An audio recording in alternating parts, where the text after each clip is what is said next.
Hello and welcome back. Today on Church Public, we have great news about the singles in America. And then, of course, we look at a few, crazy stories here and abroad. We've got free speech versus hate speech in several arenas, kids who get bad tattoos but good gender transitions, animated LGBTQAAIP plus movies that tanked at the box office, and, of course, hot takes on what Jesus really would have done from an actually not Christian person. I'm Matt Odegaard, and this is Church Public.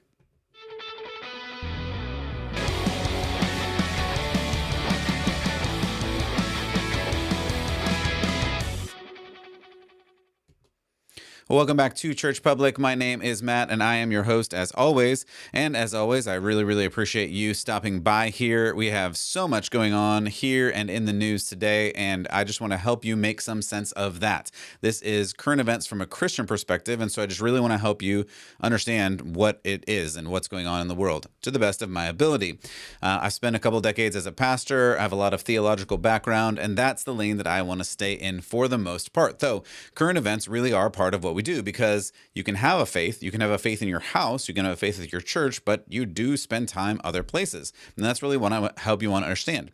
I want to help you understand, how do you live as a faithful person, as a Christian in those other places. And I want to continue to help you as we move through this seemingly crazier and crazier world. So that's what we'll do. If you haven't already, hit the like button and the subscribe button and the share button and the notification button. Just hit all the buttons, just smash them all right now. Just hit them, just smash them. And if you hate all of this, just smash your phone and your other device, because you won't need it anyway. But anyway, I appreciate you being here, and I appreciate you stopping by. We've got to have a little bit of humor here and there, because otherwise we would go crazy. At any rate, we're going to look at some stories today. I introduced a couple of them, and we're going to dive in and kind of figure out, well, what is this? What's going on? And how do we really live in this world and not become like it? How do we be like Jesus in this wild and crazy world? So first story that we're going to start with today is what I thought was some great news. And it might not sound like it at the minute, but I think I put this up for you. Let's see. So if you are watching, and we've got this article from I think it's studyfinds.com, but one in five singles are more hesitant to have sex. I know that sounds weird, but I came across a survey at studyfinds.com, and apparently 1 in every 5 adults are more hesitant to have sex since the Supreme Court ruled against Roe v. Wade. So let's go ahead and pause to reflect on how great this actually is. I know this is a weird topic and a weird thing to start out on, but the thing that I have noticed, and the thing that I've been harping on over and over again, is even conservatives don't know what they're conserving. And this just drives me crazy. I follow a lot of conservatives, and really even the reason that I started this channel is I see a lot of conservatives saying that they're conservative, but not actually living in a conservative way. And I define conservatism as something that you want to conserve. And I'm always going to come back to, if you're just listening and you're not watching the video, you may want to go watch the video, but I'm holding up a Bible, because if you want to conserve something, you have to have something that you're aiming towards as a conservation point. Many conservatives will point to the Constitution, they'll point to the Declaration of Independence, and I would too, and I like them. And if you can see over my shoulder, there's actually a red book that is The Christian History of the Constitution. It's a really good book. It's really big. I don't even recommend you reading it unless you want to spend a lot of time reading. But it's important to understand that if you point back to the Constitution, what you're really pointing back to is the Bible, because most of the Constitution, the most quoted thing in the Constitution is Deuteronomy. So we have to realize that if you think you're a conservative and you point back to being a conservative, you have to actually know what you're conserving. And more, this is my point, and this is what's my frustration lies. Conservatives have no idea what they're conserving, and they point to this big tent conservatism and all this other weird stuff. But it drives me crazy that people just don't know what it actually is. And I think it's important to define things so that we know what it is, because otherwise you're just on the same liberal path as everybody else. You're just a couple of steps behind them. And even conservatives are so far down the slope, they don't even realize where the line is.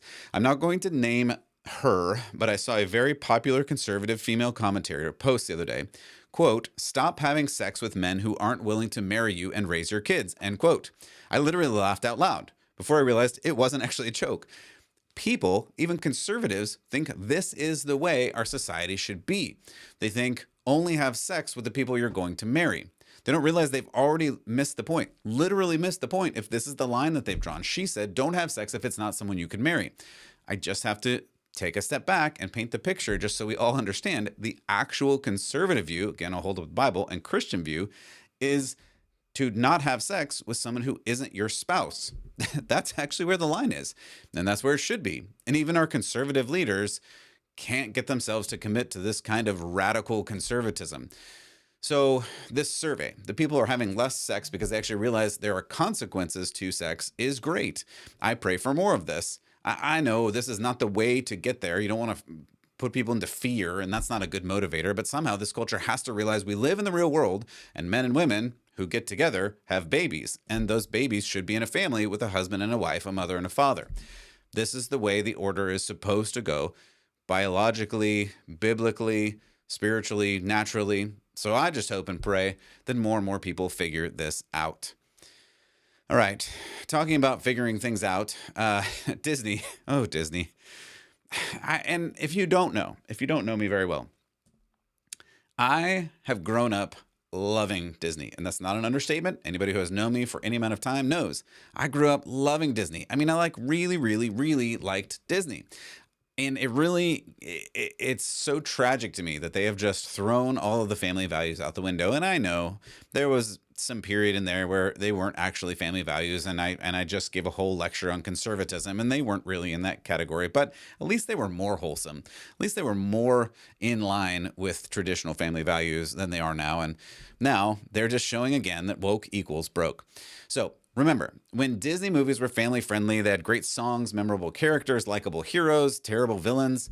Apparently that's just all over, thanks to this quote unquote not so secret gay agenda, which we talked about on this show over and over again last summer, to put an LGBTQAAIP plus character in every movie, especially the animated ones. This was their goal, stated. They came out and said it. So enter Lightyear. We talked about that the other day.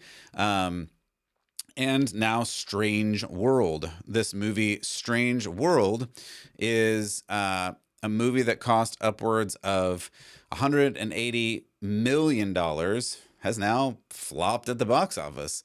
And no, it's not because of bad marketing or pandemic scarcity, or I would say even inflation. This one tanked because they're pushing an agenda that America and by and large most people just don't want.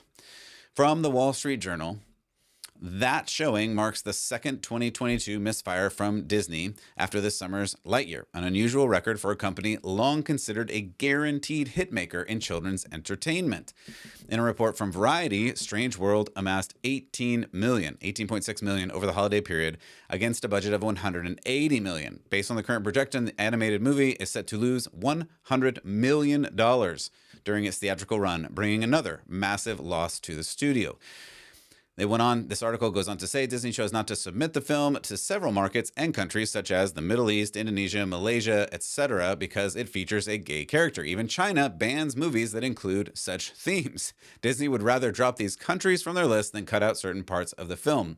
Again, this is even showing that it's not just about me. It's not just about Christians. It's not just about America. It's all these other countries, even Muslim countries, especially maybe Muslim countries, who they won't accept this, and they're militant about it. Now, is it good to be that militant about it? I don't know. Maybe not. But the bottom line is Disney doesn't care. They're just going to go on and make movies like this that appeal to this niche audience that apparently also isn't going to go, or barely any at all. And I mean, just for reference, if any of you saw or participated in the Top Gun Maverick, the sequel to the 1986 Top Gun movie, that movie is already at $685 million domestic and somewhere close to $1.5 billion worldwide. And you know what that film had? A giant American flag. Hey, just saying. All right, let's keep going on because it just keeps getting weirder and weirder. Again, with The View, I wish I didn't have to participate in this show at all, but apparently I do because they just keep saying things that are amazing. Anyway, this time they are just lamenting the terrible Christians who won't simply bow down and worship at the altar of the gays, I guess, and admit that pride is good, right? The sin of pride, the mother of all sins, it's actually good, according to the left. You all should just accept that. You silly Christians who think that pride is bad. You think that pride is one of those 7 deadly sins. No, no, no. Pride is actually good. And we all need to just accept it, especially when people promote their pride, especially when they're super duper proud of their sexuality to the point where they have to march in parades, march in streets to declare their sexuality to the world. And then they demand that you, silly Christian, celebrate their sexuality because, after all, pride, I guess, right? So, the sweet ladies of The View get talking about this, and one of them says this about Jesus. Anyway, let's hear what they have to say. Someone came to that place. And that's what's so sad. And I don't know that they hide behind religion, because I said this on this show once before. Jesus would be the grand marshal at the Pride Parade. I don't mean about gay people. I mean in every argument we have. But here's we weaponize religion. Here's my question. But it's wrong.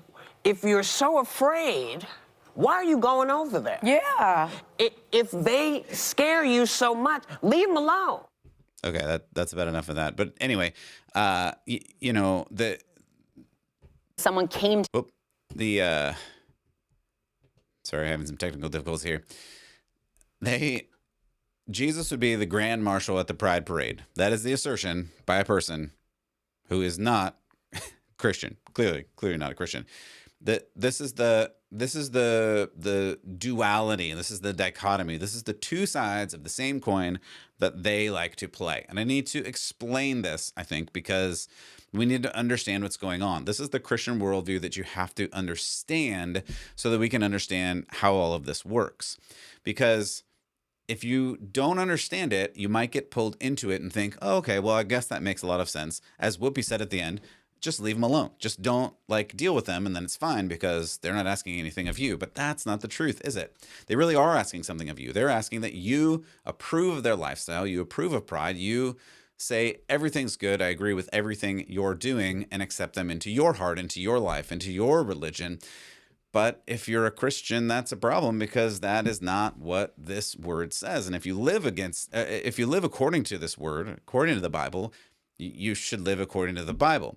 So they say things like Christians are terrible and they don't know their Bible, obviously, because Jesus would have been the leader, the grand marshal of the Pride Parade.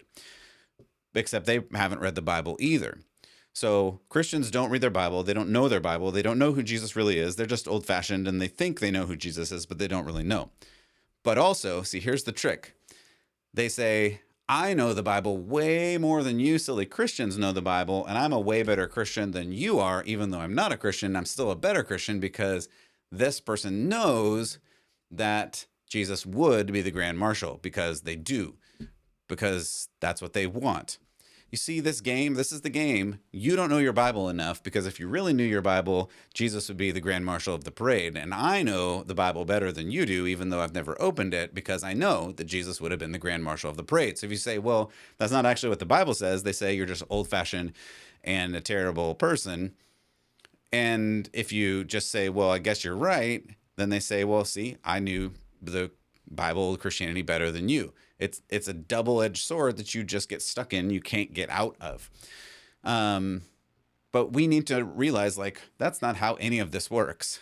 Because they know we're religious, they know we're created by God, they know that God is real, and they know that they need faith. And they really are coming into our world, even though they're trying to put us into theirs, they really are coming into our world and saying, hey, I know that there's a faith here. I know that there's a religion here. I know that there's a God here. I know that God is real, but I don't agree with that God. I don't agree with where that God takes things. I don't agree with Paul in Corinthians. I don't believe with Jesus in Matthew 19 when he says that a man marries a woman. I definitely don't agree with Genesis where it says he created male and female and they should get married and be fruitful and multiply. Definitely don't believe any of that, right? So that's what they're saying. So they say, I'm going to make Jesus in my image, and my Jesus would march in the Grand Marshal Parade. He'd be the Grand Marshal of the Pride Parade. He would lead this whole thing. Because they know they need a God, they need something bigger than them, but they make up their own. In Christianity, we realize that we are sinful. We realize that we need God to forgive us, and that forgiveness comes through the sacrifice of Jesus. When the liberals notice they can't even live up to their own standards, they just change the standards. All the way back to Satan in the garden saying, we shall be as gods. In other words, let's make ourselves in God's image.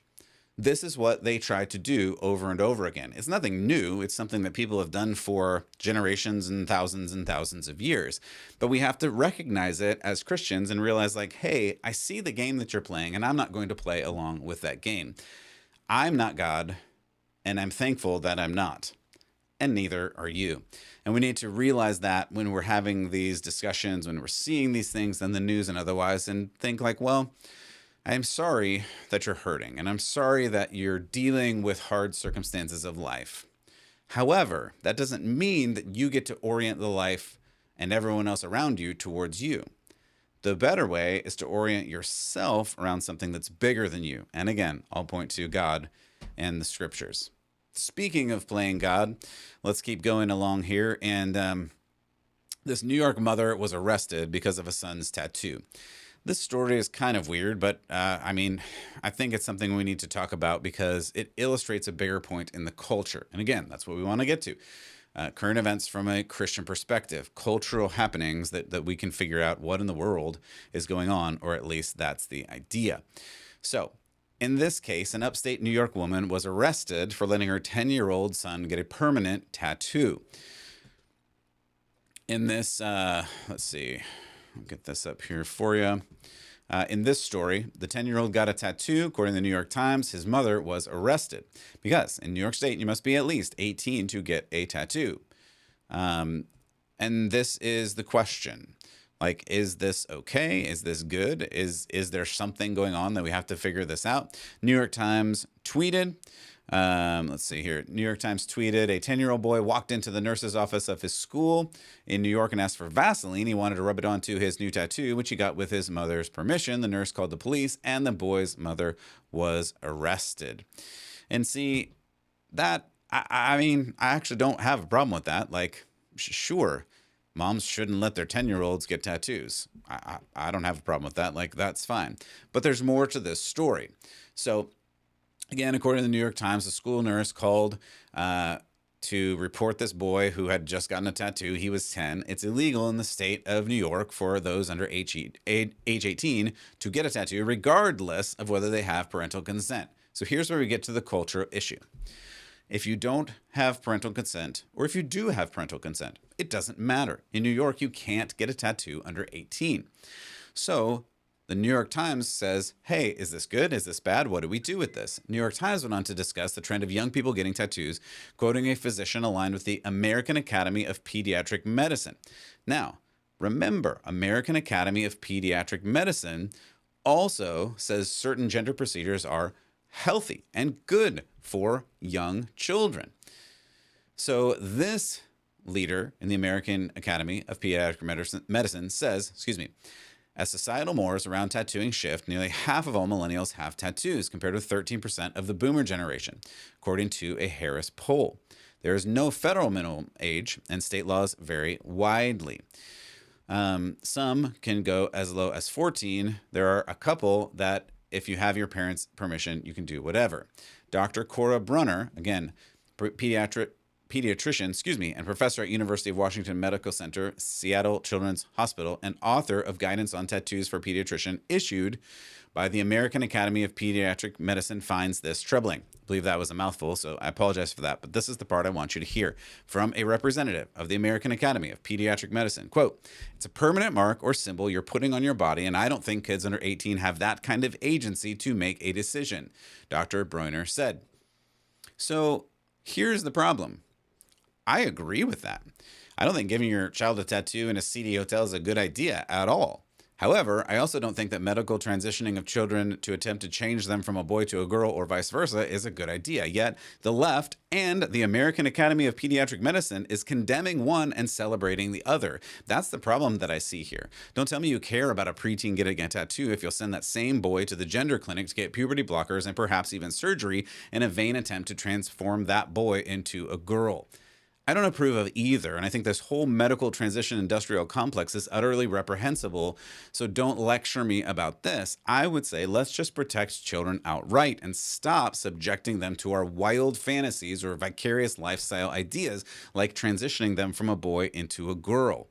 On the issue of transitions, a celebrity recently made a stark transition, but not the medical kind. And we'll get to that in just a second. But we need to just understand that this is an issue. This is an issue that we really have to hold on to, where on the one hand, the New York Times is saying, hey, a 10-year-old getting a tattoo is really bad. But on the other times, the New York Times, many other magazines, American Academy of Pediatric Medicine, they're all saying that transitioning a preteen with puberty blockers and potentially teenagers with these life-altering and sometimes sterilizing surgeries are also really good for them. So which is it? It can't be both, and that's really the problem that we run into here. We've got to decide what we believe, and I hope that we decide in favor of the children, not in favor of these parents and other random adults who are saying that kids can change genders. Let's start living in the real world. That would be the hope that I have. Okay, so this other celebrity that made a transition, but not the medical kind. No, this transition was in the automotive world. And this story I just saw over the holiday, and it just made me laugh, so I had to share it. So this is a great story, and the internet went a little crazy about that too. So this is a celebrity named Alyssa Milano, and she had some Twitter updates over the weekend, but about Elon Musk and about Tesla. But before we get to her recent update, I just wanted to kind of go through memory lane, because I think this run through memory lane is interesting.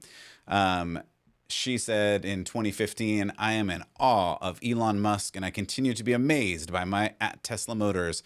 And then she said in 2016, dear Elon Musk, my Tesla Motors Model X just arrived. Thank you for being a genius. I appreciate you. Respectfully, Alyssa. And then she said in, actually, this one was back to 2014, but I just liked it because it said, at Elon Musk, you're amazing. I love that. It's great. So a little bit of fangirling there, a little bit of excitement over Elon and all that he had done previously. And so that's all well and good. Like, I don't care. Elon's fine. And the cars, I mean, Tesla's an amazing vehicle. Like, sure. I'm there. I'm with you. Like, it's incredible. But here's what happened over the weekend, over the holiday. This is the part that I just think is funny. So, sweet Alyssa Milano, November 26, 2022 on Twitter said, I gave back my Tesla.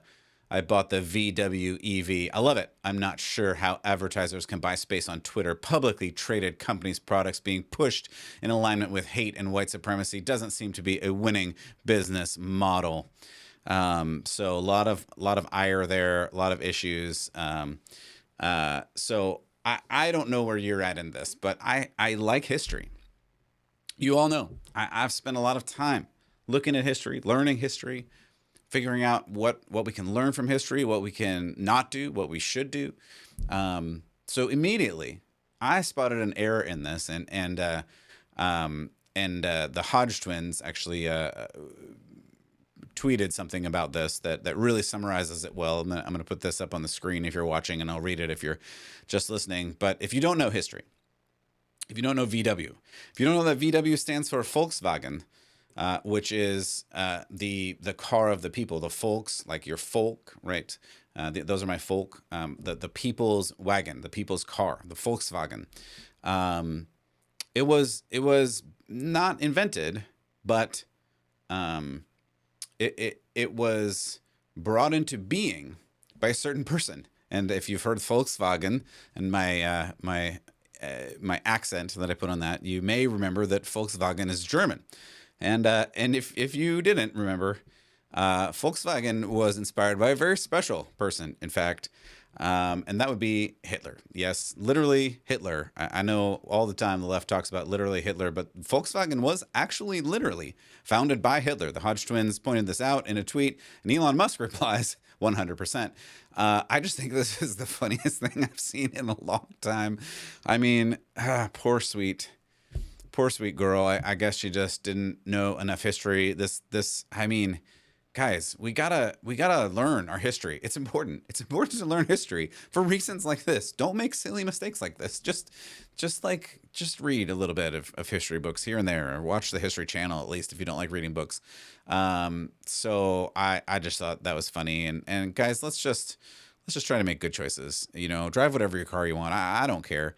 But apparently this is all about fascism and hate speech and taking advantage of people because you made an electric car, which she clearly loved for a lot of years and then now hates because it embodies fascism. So she purchased the car that literally was built by the Nazis and the I don't know what to say. That's all I got to say about that. So we're gonna keep going on. A couple more here.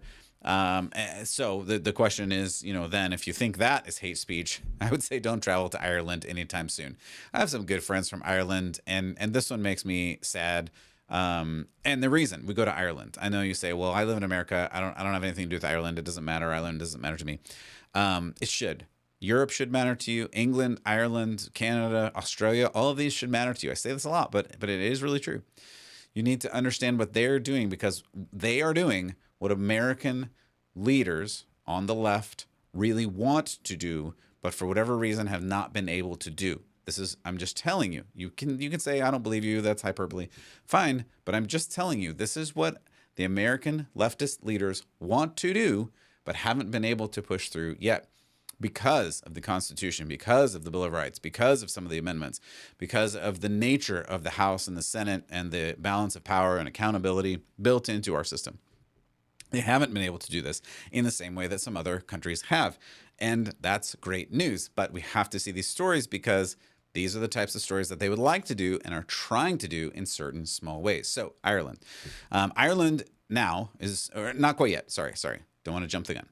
Ireland is trying to. They are working on passing legislation to put you in jail for hate speech. Yes. So Ireland, this is a tweet from the Irish Department of Justice. New legislation to combat hate crime and hate speech is expected to become law before the end of the year.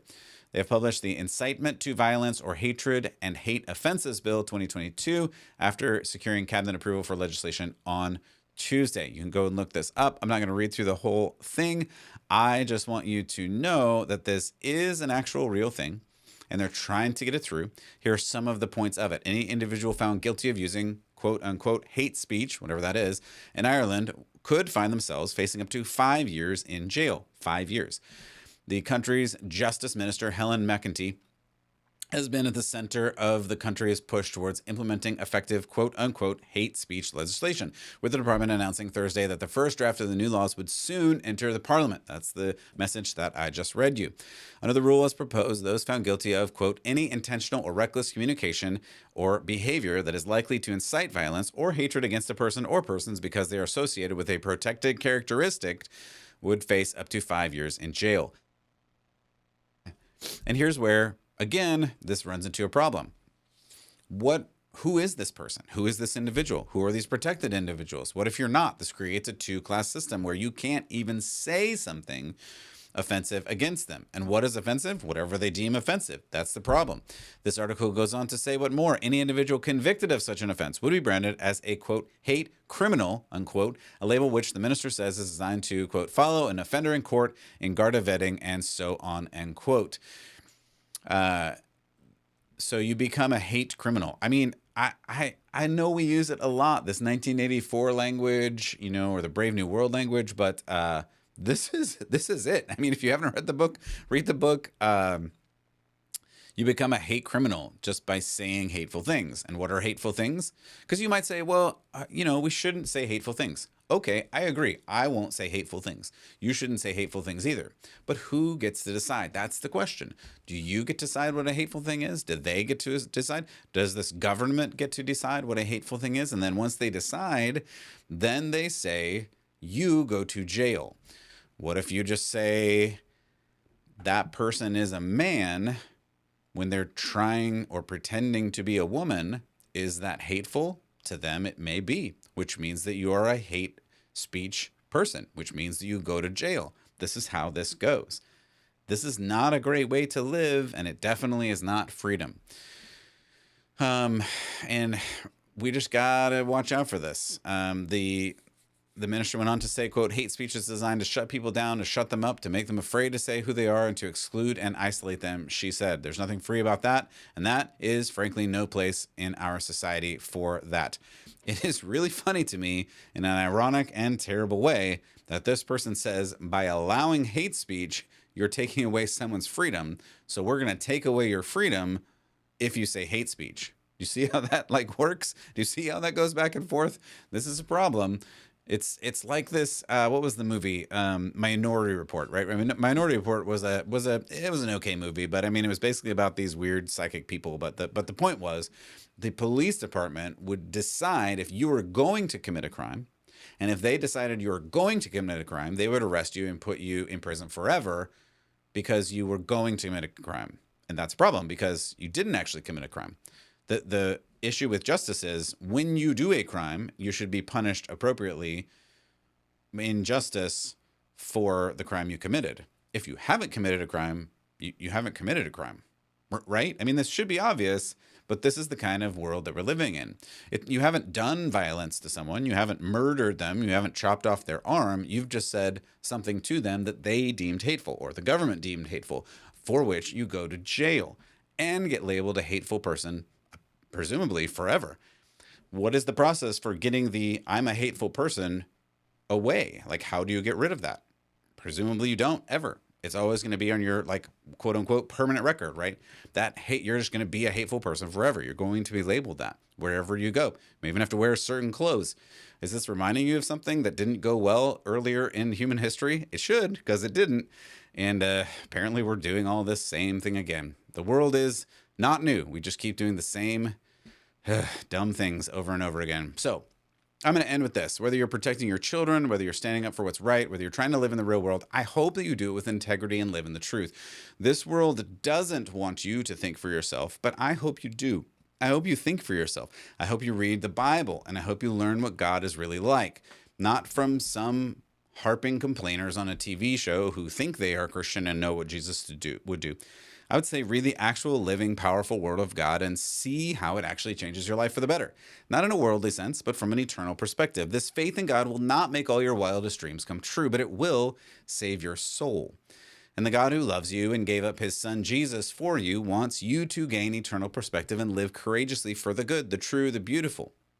I pray that you, and I pray for you, and I hope that you find Jesus. I hope that you follow him in everything and every day in everything that you do. So, for Church Public, I'm Matt Odegaard, and I hope, as always, that you keep the faith.